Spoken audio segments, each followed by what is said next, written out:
What's going on, guys? It's the 40 Bars here today, and we're doing something a little bit different because if you're familiar with our channel, you know we usually do only Mercedes stuff. We're not in Mercedes today. But we're not in the Mercedes, we're actually in one of our other daily drivers. It is a 1997 Jeep Grand Cherokee Limited, and basically what we're gonna be doing here is we're gonna be doing a kind of like a 200,000 mile review because we got just shy of 197,000, so it's close to 200. And we've owned this Jeep since Bill Clinton was president. Yeah, we back bought in it 1998. Yeah, our parents, they bought it back in 98. We've owned it ever since. And it's been a daily driver. Yeah, it's been a daily driver. So we're gonna go and tell you guys a little bit about the Jeep. And go ahead, Nick, tell me a little about it. So like Matt said, just shy of 200,000 miles, and you probably want to know how reliable this has been. Well, let's start off. It hasn't been reliable at all. We probably could have bought, like, I don't know, like a Porsche for the price. I mean, the money we put into this thing. And this isn't even a joke. Like the amount of money that we put in this Jeep in repairs, we could have literally bought a Porsche. Literally not joking. And it's insane. Yeah, so, we put a ton of money in this thing. So let's start off the big things. It's had the engine and transmission both replaced. Yeah, the engine. I think it was 119,000 miles in the EU engine. The engine was replaced at 119,000 now. I think the transmission was like 130 something. Yeah, the transmission was like 130 something like that. But kind of weird because like this Jeep has the 4-liter inline 6. Supposedly it's supposed to be the best engine ever. It's like the straight 6, and everybody talks about how good this engine is and how reliable it is. And I mean, we blew ours out at 119, and keep in mind, we was all dealer maintained too. This thing was, up until that point, it was all dealer maintained. We took tremendous care of it. Oil changes are always done regularly. Did all the recommended maintenance. So I mean, we took really good care of this thing. And yeah, the engine, I forget what happened. I don't know if one of the valves or something, one of the rods busted through the block or something. But though. Yeah, then we destroyed the engine at 119, and you know, not like we drive it hard. It's not a sports car. It actually wasn't even us. It was our mom's car. I mean, our mom's daily drove us to work, you know. Yeah, so that as far as engine and transmission, which are the two most the most important things when we talk about reliability, those we blew both those out. So this has not been the most reliable car for us. But as far as like the exterior, I mean, the rest of the car goes, I mean, we replaced just about everything on it. Like, for example, the mufflers, like every other oil change, you got to get a new muffler. Yeah, see, the mufflers and stuff don't last long, but I mean, it just depends on the quality you get. But like, as far as like the interior goes, like basically anything in here electronic has broken at some point. Like the CD player's broken multiple times. The heated seats, I mean, they don't even work. They've never worked really. From day one, they've never really worked. They've never really worked. The windshield wiper on the back window, that broke like literally right when we first got it. I think 16,000 miles that's been broke. The air condition hasn't worked in years because I think that went out with the engine. Yeah, we replaced the what was it, that condenser? Or, yeah, it was like $1,000 and it went out again. We replaced that and it went out again, so it's not really worth replacing it. The heater just stopped working. Yeah, it doesn't. Nothing blows out at all. You put the heat on AC and there's nothing coming out of the vents at all. Say the heater only works like when you're going, you know, windows up in 55 in the winter. Yeah, basically, and like. This has like this cool little, I don't know what this is down here, like a little command system, the little, whatever it is. That hasn't worked in a couple years either. That broke. What else that's broken in here? The gauges, when you turn the lights on at night, they're supposed to light up green. Basically nothing lights up, so it's like you kind of have to guess your speed, and now you don't really know how fast you're going. What else in here? The speakers, they've been broken for God, I don't know how many years now. They didn't last. I think they all rattle real bad. The ceiling in here, I mean, the ceiling is, you guys, I'll put some clips in here. You guys can tell the ceiling's all coming down, basically all around the sides. The interior lights, they've been broke too. The interior lights, yeah, they just broke. It's all, you know, cheap American quality stuff. The emergency brake also broke like 100,000 miles ago. Yeah, that's been broken for a long time. The car has tons of rust on it because, like I said, you know, this has been a daily driver since '98 when we bought it. You know what's sad though? All these problems on this car and with the rust and everything, and we've taken such good care of this car too. Yeah, we've taken like really good care. If you guys can't tell now, the car looks really dirty because it is really dirty. We just got done doing landscaping with it. Yeah, we just finished doing a landscaping normally we keep this car extremely clean, wash, wax, you know, clean the tires, wells, and believe it or not, even with all the rust and you know how old this car is, you won't believe how many people still compliment us on this Jeep because they're like, oh my gosh. Yeah. I didn't know someone's kept the Jeep this clean. Yeah, it actually surprisingly does clean up really nicely. The interior. We'll throw some pictures of what it looks like. Yeah, the interior is a disaster right now, but it actually cleans up really nicely. I mean, it's a 90s American-made SUV, so it's not like, you know, a Mercedes, something high-end quality. And for some reason, I don't know why, but on my door panel here, I'll put a clip in.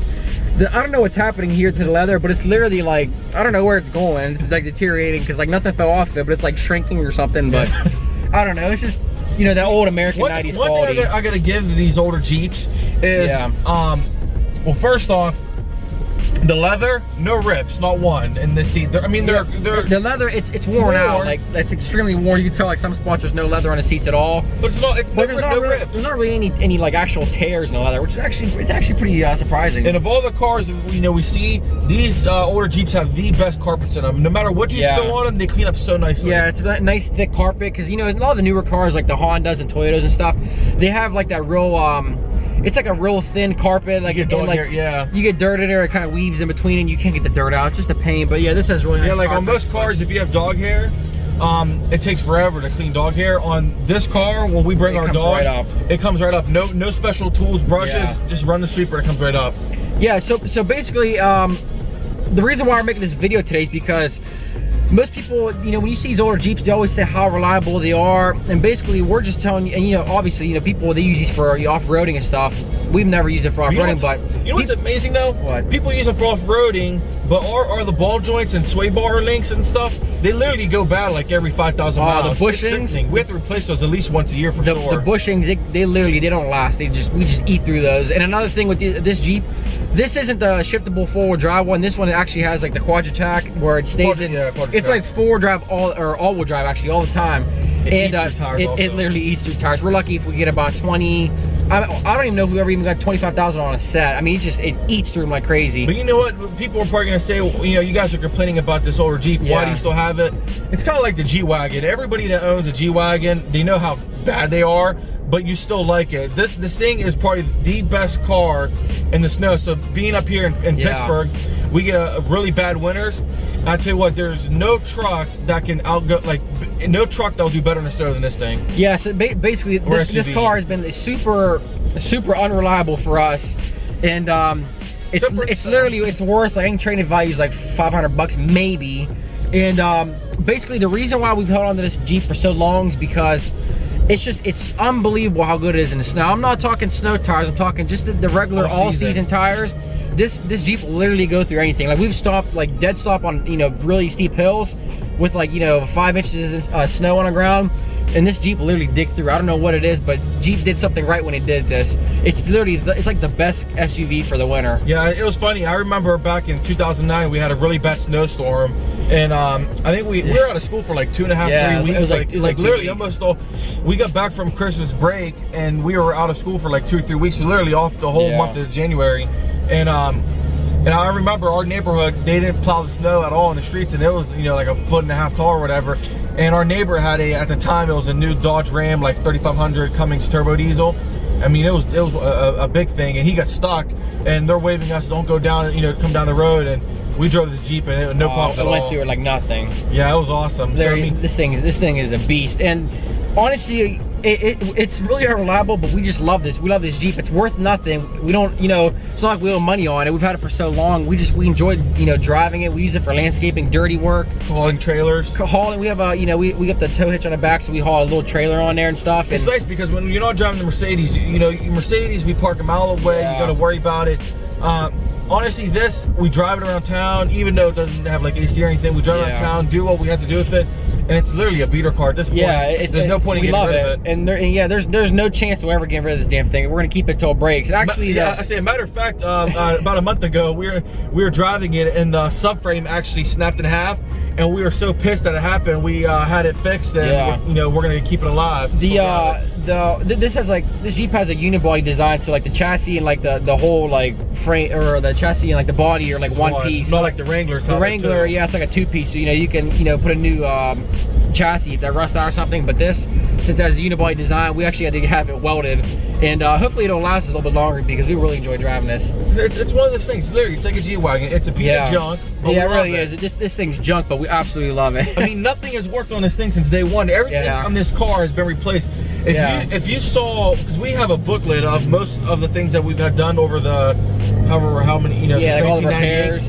I mean, it is sickening how much repairs this car's had. It's thick, man. It's a thick ass repair guide. If we could even find it, we'd show you, but it's so bad. I mean, it's oh man.